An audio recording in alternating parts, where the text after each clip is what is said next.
Ngena.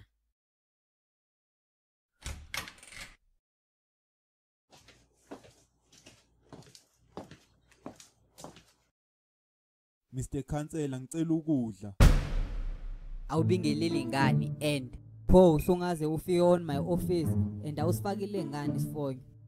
Sisephaketheni isifonyo angikwazi ukukhuluma naso.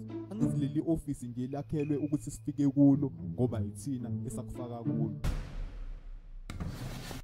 Bhala lana phansi imininingwane yakho then the food will be delivered. Ingikhathele manje ukulinda. Kusukela last month ngilindile. Nalenyanga yesibili manje siyaphela ngilindile.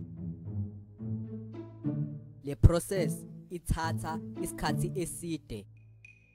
Amanga lawo kade babekuthola abasondelene nawe. Thina silindite engekho. Nikhwabanisa nokudla manje ni wrong. Awubheke nje manje in 2 months umngakanani ukudla kwethu.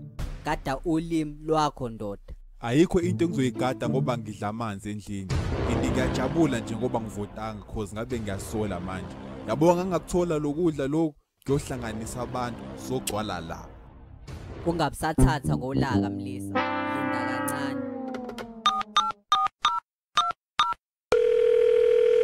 Jobe, awuthathi iphasela lapho e-store room uyilethe la e-office. Nazo-ke, nayo-ke into ebekumele uyenze.